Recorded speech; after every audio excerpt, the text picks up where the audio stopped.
हरे कृष्ण कृष्ण कृष्ण हरे हरे, हरे राम राम राम हरे हरे। श्री श्री राधा माधव की जय। श्रीमद् भगवद गीता की जय। श्रीमद् भगवद गीता का तीसरा अध्याय और श्लोक संख्या 29 का अभी हम पाठ करेंगे।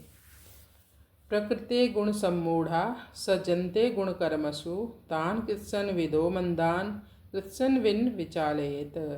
प्रकृति गुण सम्मूढ़ा सज्जन्ते गुण कर्मसु तान कृत्सन विदो मंदान कृत्सन विन विचालयेत।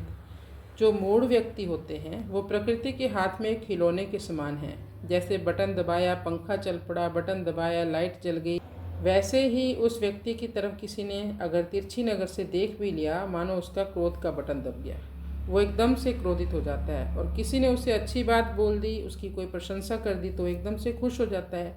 तो लोगों को ज़्यादातर पता होता है कि कौन से बटन दबाने से वो खुश होगा और कौन से वो दुखी हो जाएगा। लेकिन महापुरुष ऐसे नहीं होते। मानो सामान्य व्यक्ति प्रकृति के हाथों में एक कठपुतली के समान है।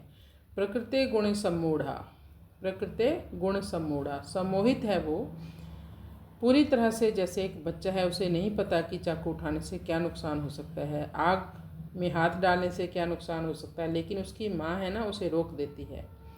क्यों? क्योंकि वो बच्चा है, अज्ञानी है, उसको पता नहीं कि इससे क्या क्या नुकसान होने वाले हैं। और बच्चे किसी भी चीज़ को उठाकर मुंह में डाल लेते हैं। तो सज्जनते गुण कर्मसु, आसक्त होकर नाना प्रकार की क्रियाएं करते हैं ऐसे व्यक्ति। तान कृत्सन विदो मंदान, ऐसे मंदबुद्धि वाले अज्ञानी व्यक्तियों को, विद्वान व्यक्तियों को चाहिए उन्हें छेड़े ना। कृत्सन विन विचालयेत, ऐसे अज्ञानी को विचलित ना करे। जो बुद्धिमान होता है उसे सब पता है कि अज्ञानी का आचरण ऐसा क्यों है, अब क्यों इतना आसक्त है वो। जैसे एक बच्चा हो, उसके खिलौने को अगर कोई छेड़ोगे, आप छेड़ोगे तो उतना ही वो गुस्सा होगा। उचित तो ये होगा कि दूसरा खिलौना उसको उसी की तरह का ला के दे दो, वो पहले वाले खिलौने को आराम से छोड़ देगा। तो ज्ञानी व्यक्ति को चाहिए कि ऐसे विमूढ़ आदमी को विचलित ना करे, उसको ना कहें कि ये ना करो ये ना करो, बल्कि एक अच्छे कर्म में उसको लगाएं, उसका मन थोड़ा डाइवर्ट कर दें, उसको अच्छे कार्य में लगाएं। जैसे नारद मुनि जी थे, उन्होंने ध्रुव महाराज जी को बिल्कुल भी विचलित नहीं किया। जब ध्रुव अपनी सौतेली माँ के कहने पर जंगल में चले गए थे, वहाँ पर उनको नारद मुनि जी मिले। सौतेली माँ से बदला लेने के लिए वो जंगल में गए थे। तो नारद मुनि ने उन्हें समझाया, अभी तुम बच्चे हो, अभी तुम्हारा कोई मान अपमान नहीं, कुछ नहीं होता। लेकिन ध्रुव महाराज नहीं समझे। उन्होंने कहा, मैं क्षत्रिय हूँ, मैं चाहता हूँ अपने पिता और पितामह से भी बड़ा राज्य पाना। यदि आप कोई युक्ति या मंत्र दे सकते हो नारद मुनि जी तो दे दो, अन्यथा मुझे क्षमा करो।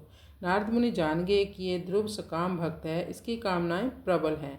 तो उसे कहा, आप ओम नमो भगवते का जाप करो। जब ध्रुव को भगवान के दर्शन हुए इस मंत्र के जाप से, तो उसने कहा, कहाँ मैं कांच का टुकड़ा पाने आया था और कहाँ मुझे हीरा मिल गया। अब मुझे नहीं चाहिए भौतिक जगत की तुच्छ राजपाट, ये सब कुछ, ये सब मुझे तुच्छ लग रहा है। मैंने परम आनंद को पा लिया है। हरे कृष्ण कृष्ण कृष्ण हरे हरे, हरे राम राम राम हरे हरे। हे प्रभु, हमें भी परम आनंद में लेकर जाओ मेरे प्रभु, मुझे भी अपने दर्शन दो मेरे ठाकुर जी। हरे कृष्ण कृष्ण कृष्ण।